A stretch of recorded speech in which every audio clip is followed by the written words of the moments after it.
Hello दोस्तों, YouTube को channel subscribe कर लें, क्लिक बेल आइकन को प्रेस कर दें ताकि नोटिफिकेशन आपको मिलते रहे जेबी सेबी और बैंक प्रमोशन के संबंध में। यहाँ पे जेबी का प्रिंसिपल से प्रैक्टिस बैंकिंग का क्वेश्चन बैंक सीरीज नंबर 6 है, वो पढ़ेंगे हम लोग अभी। और यहाँ पे भी एक डिस्काउंटेड प्राइस में जेबी का कोर्स चल रहा है जो 400 रुपये का है, सेबी का 600 रुपये का है। आपको सिंपली वेबसाइट पे जाना है jbsebstudymentor.com, ये ऑलरेडी डिस्क्रिप्शन बॉक्स में डाला हुआ है। और यहाँ पे आपको 85% तक डिस्काउंटेड प्राइस में मिल जाएगा। यहाँ पे मेरा फ़ोन नंबर भी दिया है, फ़ोन करके पूछ सकते हैं आप। हालांकि सब कुछ यहाँ पे क्लियर कट लिखा हुआ है। दोनों जगह दो तरह के कोर्सेज होंगे। जेआईबी का एक कंप्यूटर स्क्रीन रिकॉर्डेड कोर्स है जिसको हम पीपीटी कोर्स बोलते हैं, जो अभी आप देख रहे हैं ये कंप्यूटर स्क्रीन रिकॉर्ड है। फेस टू फेस का मतलब टीचर बोर्ड पे आएगा, पढ़ाएगा, समझाएगा, बताएगा, जस्ट लाइक क्लासरूम कोचिंग लगेगा आपको, जो ज़्यादा सेलिंग और ज़्यादा पावरफुल का कोर्स है। यहाँ वीडियो लेक्चर कोर्स रहेगा, यहाँ भी वीडियो लेक्चर कोर्स रहेगा, यहाँ भी केस स्टडी है, यहाँ भी केस स्टडी है। यहाँ 6000 सेट क्वेश्चन बैंक रहेगा, 13500 सेट का क्वेश्चन बैंक रहेगा, 15 मॉक टेस्ट या 30 मॉक टेस्ट रिवीजन नोट, और ये रिवीजन नोट है। सबसे इंपॉर्टेंट चीज़ है वैलिडिटी को लेकर, ये लाइफ लॉन्ग वैलिडिटी है, यहाँ भी लाइफ लॉन्ग वैलिडिटी है। यहाँ पे प्रिंसिपल्स का पेपर करें और लीगल का पेपर करेंगे 400 रुपये का है। यहाँ प्रिंसिपल्स का करेंगे और लीगल करेंगे दोनों 800 का। अकाउंटिंग करेंगे 500, यहाँ अकाउंटिंग करेंगे 1000 रुपये। कॉम्बो पेपर लेते हैं, यानी 3 पेपर एक साथ लेते हैं तो 1000 रुपये, और तीनों पेपर यहाँ एक साथ लेंगे 2000 रुपये। चलिए और स्टार्ट करते हैं प्रोग्राम अपना। सबसे पहला सवाल है, for which of the following types of companies the word limited is not required to be used. बोलते किस तरह की कंपनीज के लिए वर्ड लिमिटेड जरूरी नहीं है यूज़ करने के लिए। ए ऑप्शन है ए गवर्नमेंट कंपनी और a company licensed under section 8 of the companies act 2013। बोलते ठीक है। दूसरा a company limited by guarantees और बाय प्राइवेट कंपनी। तीसरा है सी ऑप्शन है a private company limited by shares and a government company. D option है a public company and a government company. तो यहाँ पे सवाल क्या था, किस तरह की कंपनी में लिमिटेड वर्ड लगाने की आवश्यकता नहीं है। 4 तरह के ऑप्शन दिए, बताइए इनमें कौन सा ऑप्शन सही होगा। 5 सेकंड ले लीजिए, सोच के बताइए।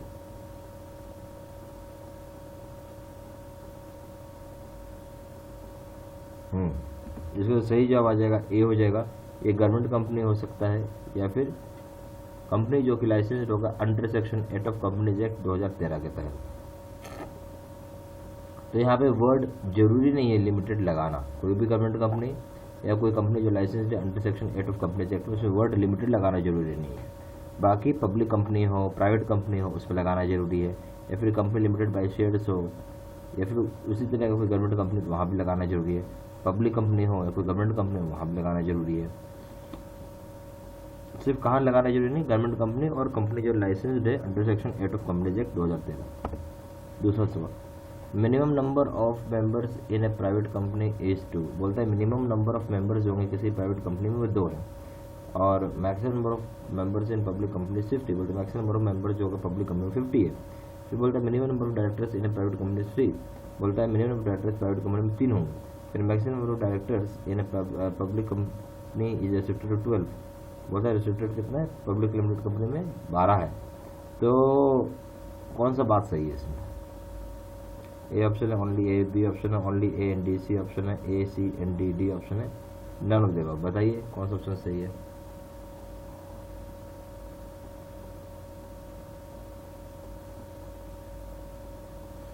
हाँ, इसका सही जवाब हो जाएगा, वो हो जाएगा A, only A. Minimum number of directors जो होगा किसी भी आपका प्राइवेट कंपनी में वो 2 होता है, ये बात सही है। बाकी सारे ऑप्शंस गलत है। Question number 3, whenever a company wants to obtain loan and for that purpose creates charge on its assets, the registration of which of the following charges with ROC। ROC का क्या मतलब हो गया, रजिस्ट्रार ऑफ चार्जेस। ठीक है, अच्छा registrar of companies होता है, ROC होता है रजिस्ट्रार ऑफ कंपनीज है। Is not essential. बोलते जब कभी कंपनी को लोन लेना होता है इसके लिए अपना एसेट्स के ऊपर चार्ज क्रिएट करवाता है। रजिस्ट्रेशन इन सभी चीज़ों के लिए कौन से चार्जेस जो होता है ROC के लिए वो जरूरी नहीं है। ए ऑप्शन है charge on uncalled share capital. B option है charge to secure debenture. C option है charge on immovable. D option है charge on any type on movable property. क्या होगा ऑप्शन सही बताइए।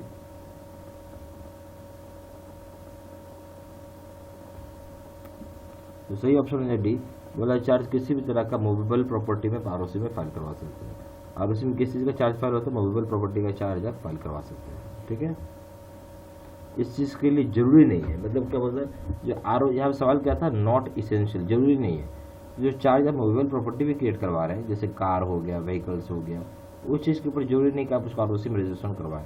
बाकी इमूवेबल होगा तो बिल्कुल कराना पड़ेगा, सिक्योर्ड वेंचर होगा तो करवाना पड़ेगा, या फिर अनकॉल्ड शेयर कैपिटल होगा तो उसका भी चार्ज आपको आरओसी में डलवाना होगा।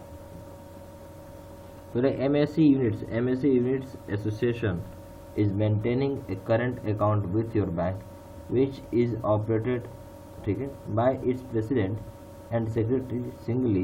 A letter which is received from each of them not to pass the check signed by the other. The two checks each of them are received, what the bank shall do. बोलते कि MSC units का association है जो कि maintain करता है current account आपके bank के साथ, जो कि ऑपरेट करता है उसका प्रेसिडेंट और सेक्रेटरी सिंगली। तो यहाँ लेटर रिसीव हुआ हर एक किसी के साथ, प्रेसिडेंट से भी और सेक्रेटरी से भी।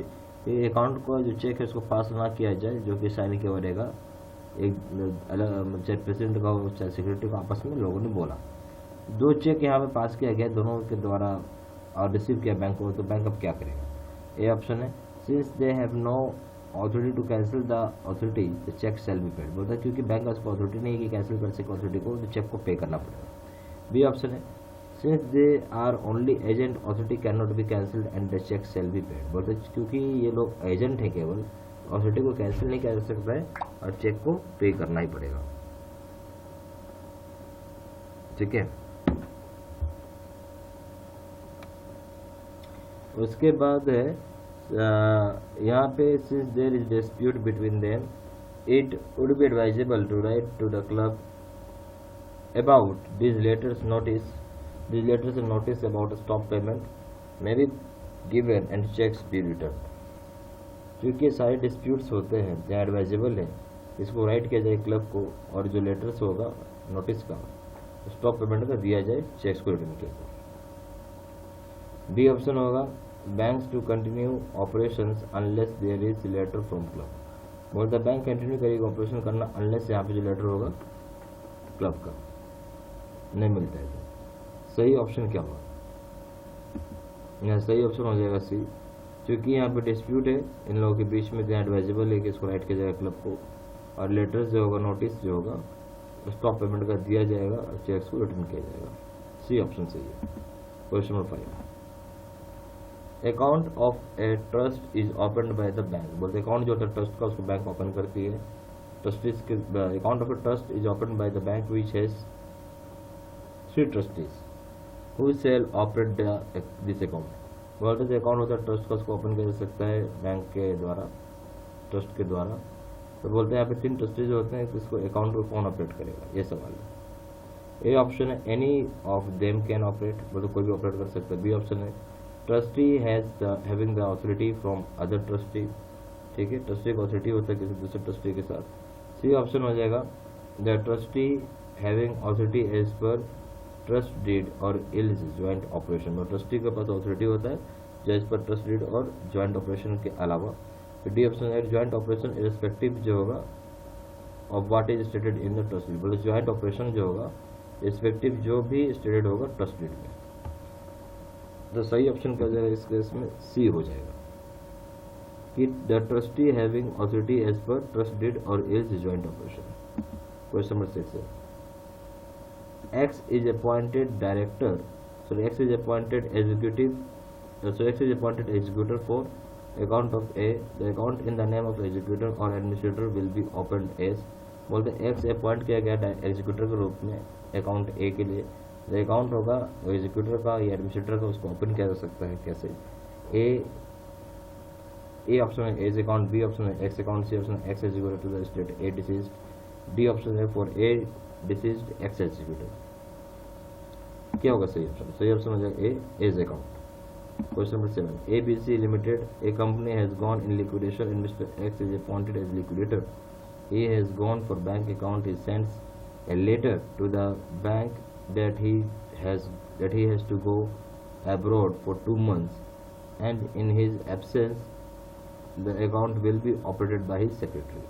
बोलते ABC लिमिटेड एक कंपनी है जो कि लिक्विडेशन में गया है और यहाँ एक्स अपॉइंट किया गया लिक्विडेटर के रूप में, और यहाँ पे ओपन किया गया एक बैंक अकाउंट, और वो यहाँ पे लेटर भेजता है कि अभी जो अभी वो अब्रॉड गया 2 महीने के लिए और उनके एब्सेंस में ऑपरेट करेगा उसका सेक्रेटरी।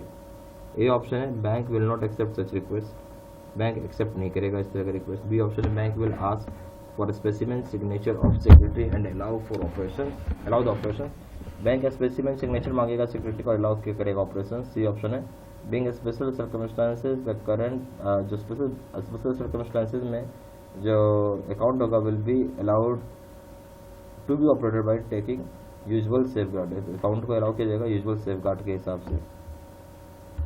और डी ऑप्शन हो जाएगा नन ऑफ द अबव, ठीक है, तो इसमें ऑप्शन हो जाएगा नन ऑफ द अबव हो जाएगा, मतलब नन ऑफ द अबव भी एक ऑप्शन है डी। क्या होगा सही ऑप्शन? सही ऑप्शन हो जाएगा इस केस में ए क्या हो जाएगा? बैंक इस तरह का एक्सेप्ट नहीं, मतलब बैंक इस तरह का रिक्वेस्ट को एक्सेप्ट नहीं करता है, ठीक है। Question number 8, to wind up the affairs of the company the person appointed by the court is called. तो बोलते अगर वाइंड अप करना हो अफेयर्स ऑफ कंपनी, जो पर्सन अपॉइंटेड होगा कोर्ट के द्वारा, उसे हम क्या बोलेंगे? A option executive, B option liquidator, C option administrator, D option assignee. सही ऑप्शन क्या हो जाएगा? डी असाइनी हो जाएगा, ठीक है, क्योंकि जब वाइंड अप करते हैं कंपनी को तो जो पर्सन अपॉइंट करता है कोर्ट के द्वारा उसे हम लोग असाइनी बोलेंगे, ठीक है। Question number 9, a foreign spouse of an Indian citizen is called. बोलते हैं जो फॉरेन स्पाउस होता है इंडियन सिटीजन को, उसको हम क्या बोलते हैं? ए ऑप्शन है फॉरेन नेशनल, बी ऑप्शन है non resident Indian, C option है रेसिडेंट इंडियन, और डी ऑप्शन है पर्सन ऑफ इंडियन ओरिजिन। तो आपके समझ से सही ऑप्शन क्या हो जाएगा इस केस में?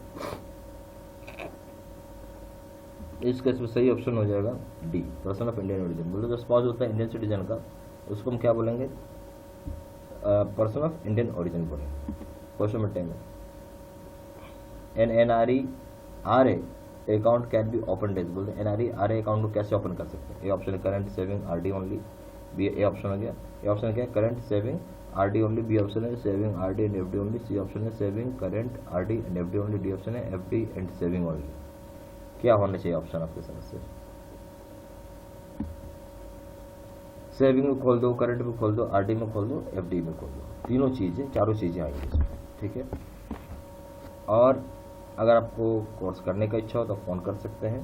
फ़ोन नंबर हो जाएगा 4 × 9 685 दूसरा नंबर है 782754 46946। और सिंपली वेबसाइट में जाकर उधर से ऑनलाइन ऑर्डर प्लेस करिए, सबसे बेस्ट है।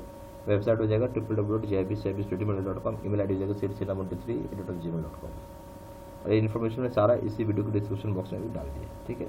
Thank you.